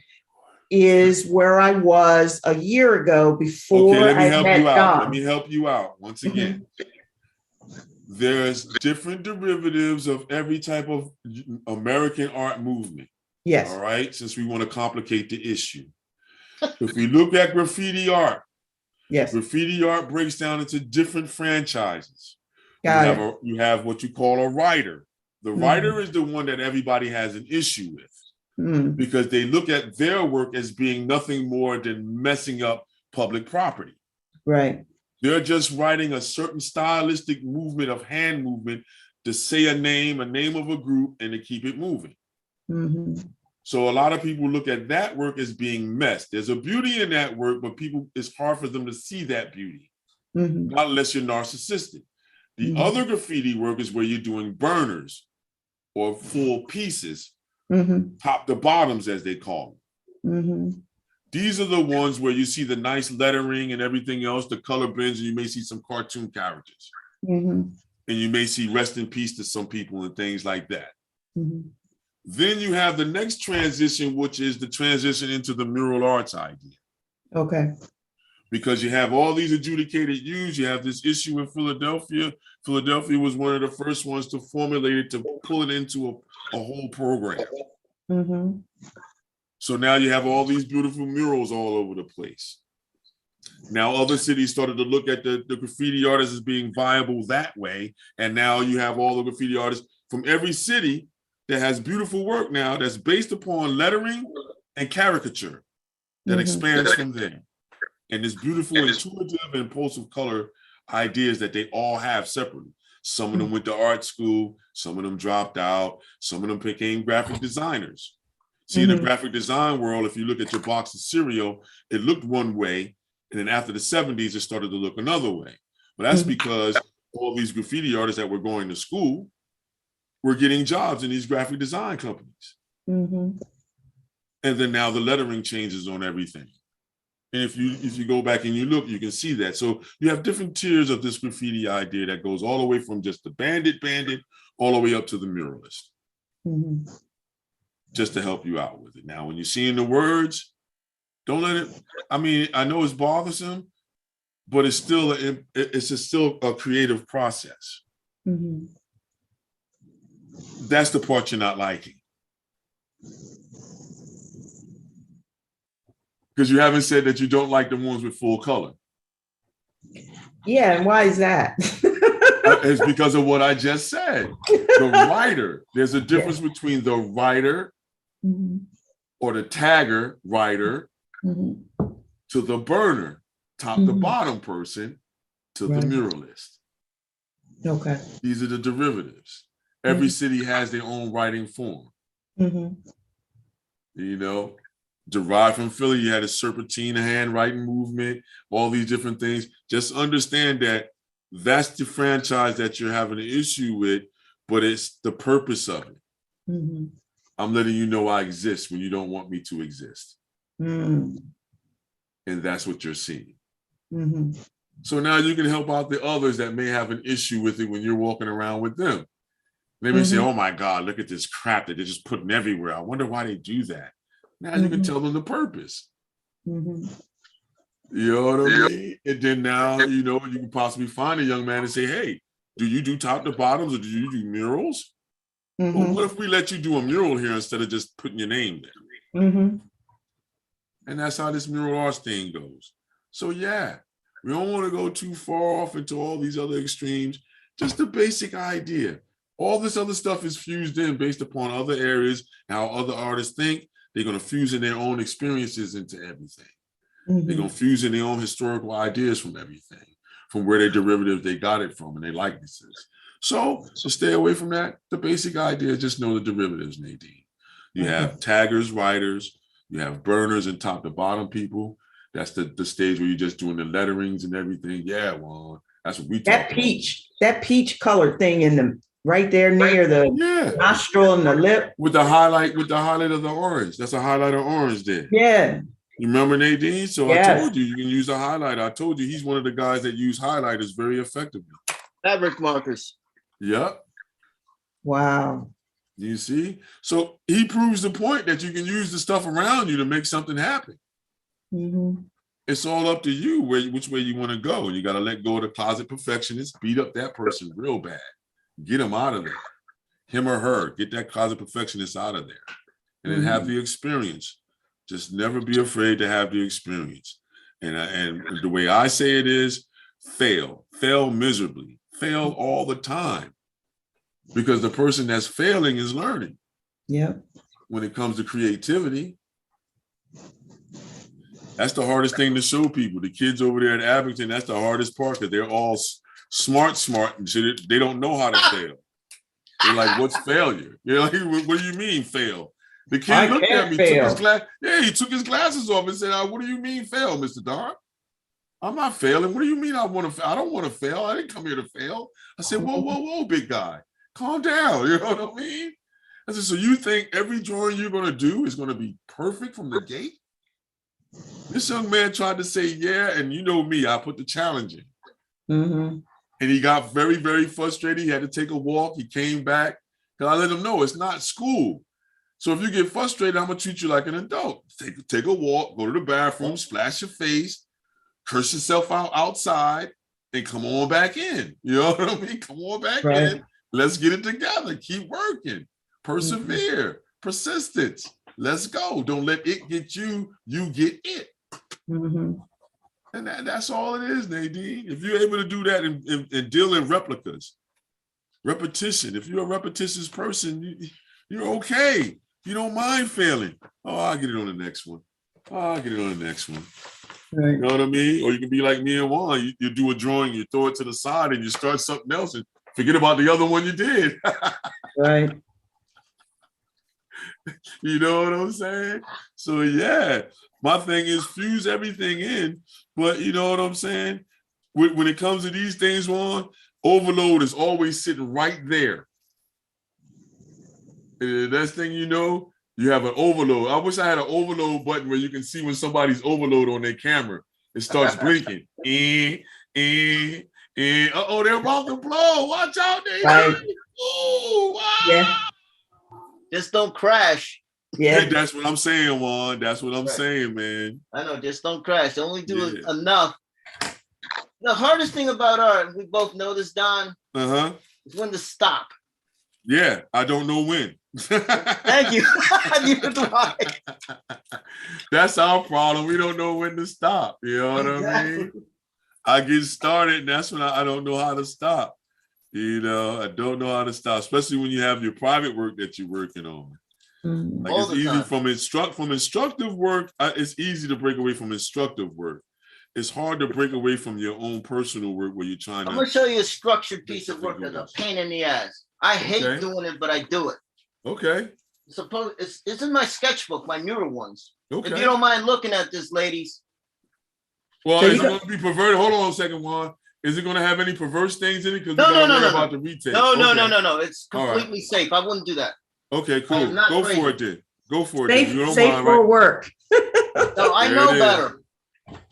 We got a lot of people watching this other than us adults. So all I would say is just Nadine, cut the feed. You know what I mean? I know, Nadine.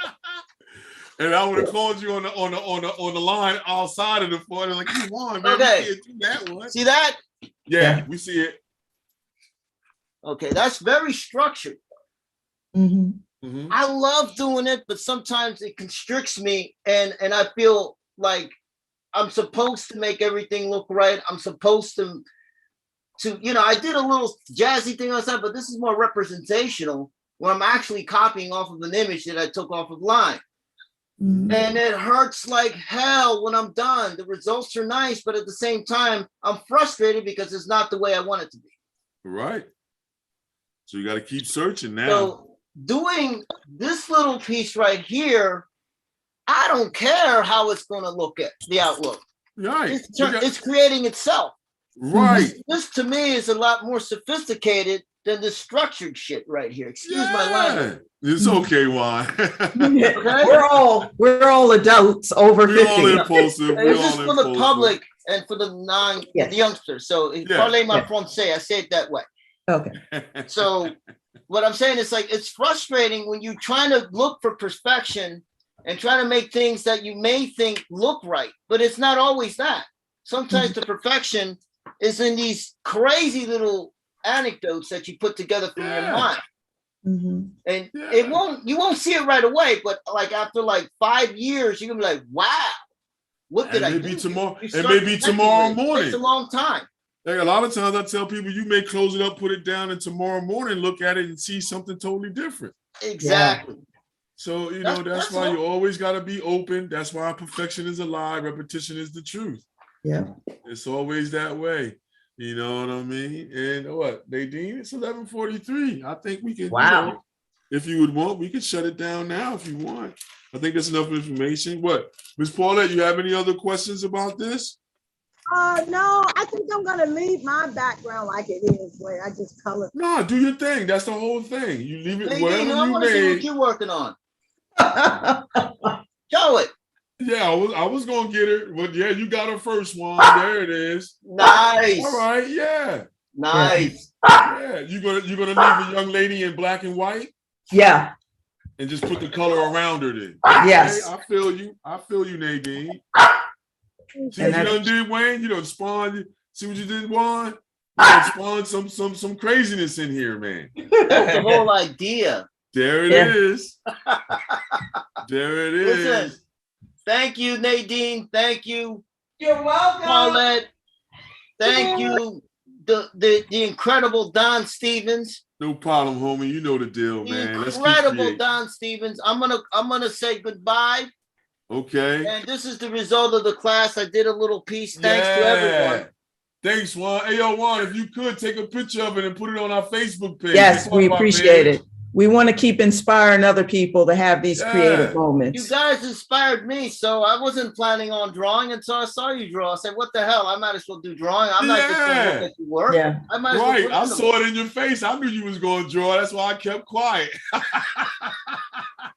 I love everyone here. Thank you. Thanks, Juan. We love you back, man. We love you back, man. Way to go. Thank you for joining us. Thanks for joining us, Juan. Me as a guest, Nadine. You're too, welcome. Don and No Paulette. problem. No problem. Yeah, you guys have a great day. I'm all sorry. right. Later. Keep Bye-bye. creating, Juan. Keep creating. Keep creating. Bye-bye. Bye-bye. All right, Miss Paulette, keep creating now. Well, now what's yours? How's yours looking, Miss Paulette? Well, you know what? I didn't add anything else to it because it was just, I really couldn't, it was too much information. And I knew that. That's why I tried to, you know, you can take some of it and let some of it go. But it's okay. Yeah. I kind of knew that, but it's okay. You know, at least you know where you're about to go. That's why I put it to you. Yeah, so I just said, well, I was gonna just leave mine like it was, where I had colored, I shaded the background of mine. Yeah. That was from the last session. Yeah. And so you was okay. Yeah, I like the background, and I was looking at it, trying to figure out how it went, but you didn't get, well, you know, it was already done. So I just couldn't figure out. The whole thing for you was, that's why I brought out the tracing paper idea. Yeah, but I like the tracing paper. I figured that out, what that's for. It's kind of like give you an idea of what stuff could look like, you know. Well, yeah, that's two, but then you can also replicate your pieces. Well, in other words, you can trace your piece, your line work. Like your stuff is all colored in now, right? You can take this piece of tracing paper and trace your lines so that you can have the lines on the tracing paper, like how that one is, you see? Yeah. And then you can scan it into the computer so you can print it out on other pieces of paper. And then you can try different variations of your same piece. Exactly. Okay. And so it's the whole idea of having different moments with an idea and seeing where it could go. So you did this first one and you used acrylic or whatever, you use your tempera paints or whatever. And what would it look like if you did the same thing with coloring pencils? Check. What would it look like if you did the same thing with watercolor? And then variations of the different media. And for me, or even different color ideas. different color ideas. So then what happens is magic starts happening because you're not trying to make it perfect. Right. And You're just then trying to have an experience now. you're just trying to have an experience. And so when I was looking at mine, I had it set up and I kept walking by the room and I would see it on the easel. And I was like, something needs to happen in the background, but I don't know what to do. And so henceforth, today I took Don on a journey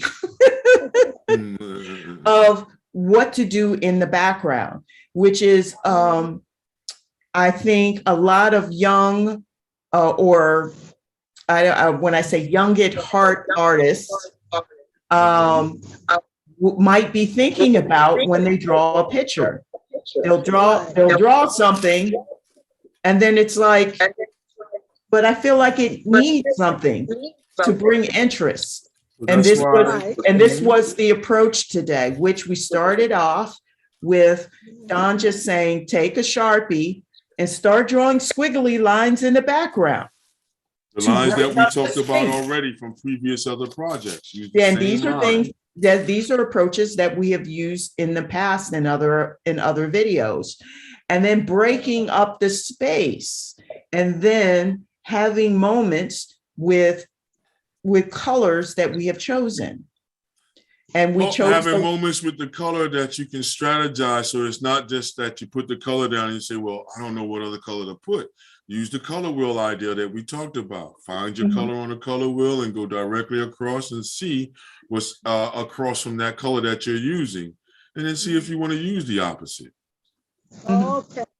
As a strategy to fill in. And so that's why we brought out the color wheel, because that's a way of helping you find colors that will create something. So that helps you to find colors that you can accentuate one another with. Right. Even more excitement. Yes. Okay, so the whole ordeal was to bring more excitement. To bring more excitement, you use opposite colors. To bring more excitement, you can put your, how would you say, tertiary colors or your interference colors or cancellated colors around pure colors to push things forward. Using some of the ideas that we talked about on why that color wheel is important, to fuse it inside your head, to have it in your brain. So when you're looking around, you can be able to mix the color of a bag or mix somebody's color or skin complexion, you know what I mean? And show us the differences of things just based upon the color. That's it. So that's the whole objective of having your color wheel either in your head or tangible in your hand so you can look at it.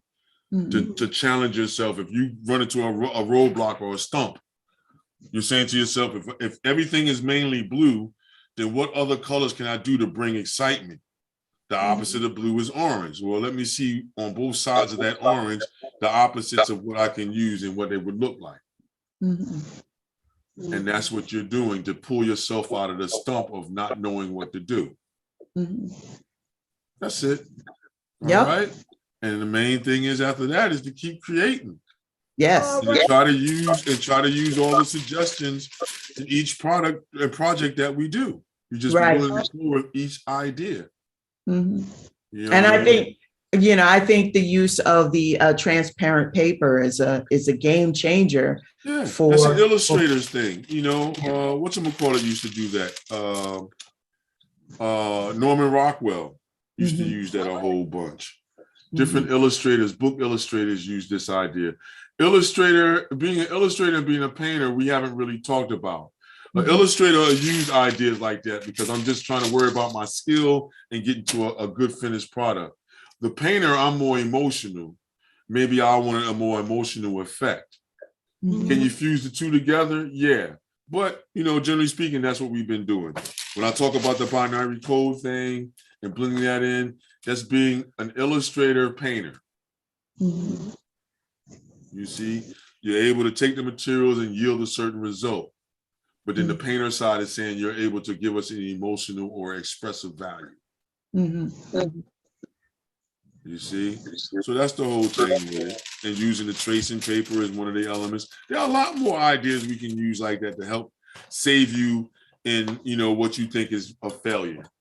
Mhm. You know what I mean? Do the thumbnails in ahead time, things like this, the smaller little boxes like this across your page. That would be a thumbnail, and now you would work out the drawing inside there to say where the young lady in the flower is going to be and things like that, you see? Mhm. And then Mhm. you can do different variations before you do your final version. Mhm. See? That's just snatching from academia, illustrators, things like this. Once again, the work ethic is there, the processes is there. How are you going to apply it for your space? Mhm. How are you going to apply it for your studio space or your particular movement in your studio? Mhm. Because if I use the other camera, I can bring you around my whole studio space. You'll see I got bins and drawers and everything else. You see the big drawing drawers there. They're like what 4 foot by 4 foot drawers there. Mhm. So you can put papers in. Then you got your saws and everything else, other easels. You know, I got the whiteboard behind me over here, you see. And I Mhm. got the other board, there's another drawing board behind there. Table is 4 foot by 8 foot. Then, you know, all the paintings and stuff over there, then the books and everything and the printers. Behind this light is all the printers and stuff that I got. And I got to upgrade all of that. So it's just housing all your different stuff. You know what I mean? Having all these different materials that you're going to use and do so that you can be prepared to do whatever it is you need to do or yield. You see? And So, yep, and a lot of the stuff that we've learned today is with materials that is in an everyday home. should be an everyday home. And it should be in a certain your derivative. printer. A certain derivative. Your printer. Maybe you might have to go out and get transparent paper, or maybe it is the wrapping paper that, you know, the thin wrapping paper that you might find in gifts. Don't throw that away. You might be able to use that. Ain't no might about it. You can. I use that tissue paper all the time. Oh, let me tell you. What's that? We were talking, you know, I don't know if you ever saw Josie and Josie, but there's had this character Melanie, and she always come up with these ideas. So while y'all was talking, all these ideas was popping up on in my head because I couldn't see how to do a background on this picture. And as y'all was talking, the background just jumped out at me. Just thinking, I'm like, it's like a light bulb type of moment where it's like, oh, I figured it out. And then I thought about the paper, you know, like how I was going to use that transparent. I said, well, I probably was going to use a gift paper and go over and then just draw my little patterns around this picture and see how it looked before actually putting it on the actual paper. So I was like, wow, you know, I was getting like flooded with these ideas. And I finally got the idea of what I want to put. That's what tracing paper will do for you. A brief moment for you to just work out an idea. Right, but y'all were talking, and the talking to me coming up with the idea of what I want to do. Yeah, but just think about it. When you didn't think about the tracing paper at all before, it would be like you would be very hesitant. Now you're able to get the tracing paper, you can let that idea out like that, because now you know I don't have to worry about redrawing anything. Yeah, so now like the ideas just gonna fall out of you now. They're just gonna fall out because you have another opportunity of working a process without, you know, thinking that you messed up. Right. So I probably won't post my picture until the middle of the week. That's up to you. That's up to you whenever you post. I'm just saying we like it when you post. So whenever you post it, you can post it. There's no stipulations when you're supposed to or not supposed to. It's just when you put it on there. Yeah. The fact that you put it on there is what makes it so overwhelming, because you know you're one of the first. You and Ray Della were two of the first to want to really, you know, show your work. So we appreciate you, and that motivates other people. Look, we got Ron to come on now. Yeah. See? So then now we'll get more people that want to come on next, just because of somebody like yourself, Miss Paulette, that just took the chance and said, I'm gonna put my artwork on like they've been saying.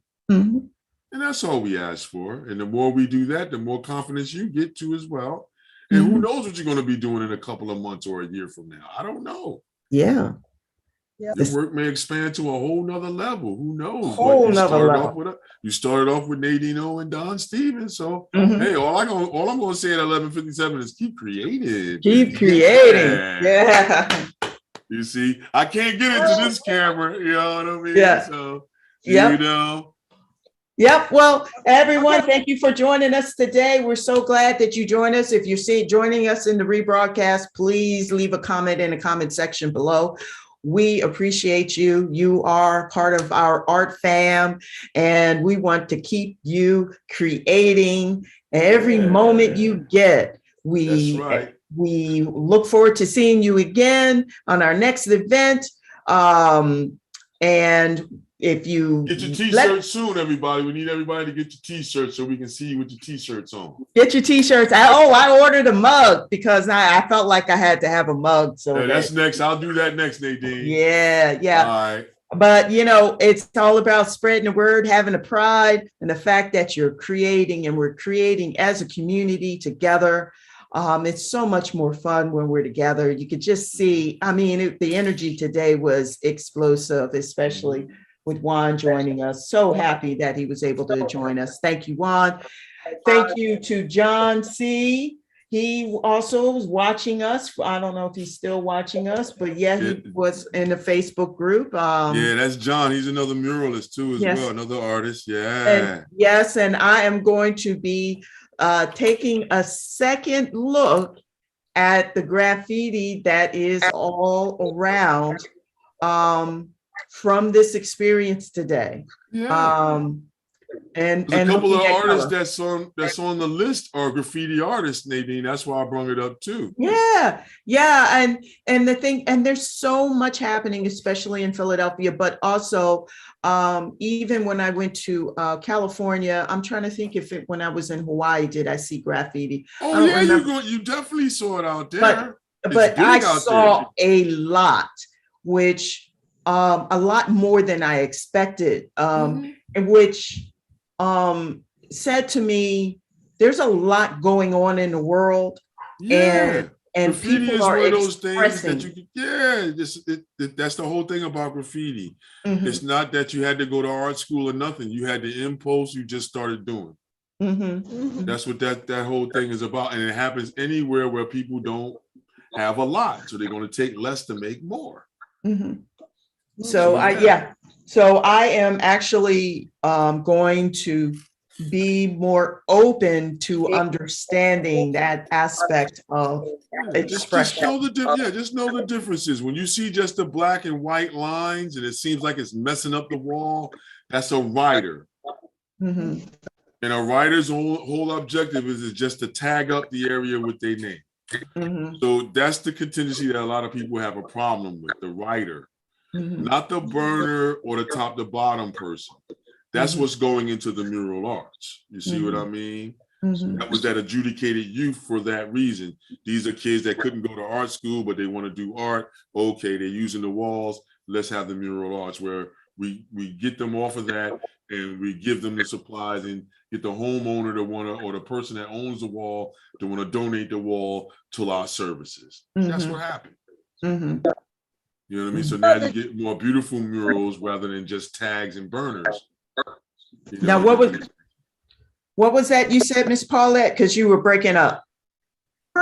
Along the pathway to Boston have graffiti on it too. So anything that stands still long enough, it's going to be, they said tag, and y'all tag. Yeah. And it's gonna, because if I'm a kid, I that's why it's a bandit thing, because these are individuals that I don't go to art school. I'm bored. I want to do artwork. That's what the dilemma is. So let me throw my name up. The other ones is, it's a gang related idea and all this other good stuff. Yeah, but I don't want to just channel into that idea. The idea is that graffiti is going to happen in areas where you have individuals that are impoverished but have something to say. Exactly, because I noticed that, because like I said, this stuff was not like a related game. It was just words. They were just like Words. No, see, whatever that's what I would they say to had. you. There are words, but see, if you don't understand the writing, you don't know what the words are. So it's very symbolic. That's why I stopped Juan from going into that aspect, because now that would have took us all the way over to another whole side, and we wouldn't be able to get back to here. Get back to Earth. Right, yeah, we wouldn't be able to get back to here. So it wasn't that he was wrong or nothing. It's just that, whoa, too much. We got to come back, because we won't come back to here. And I saw Miss Paulette dipping in and out faster. I was like, all right, we already there.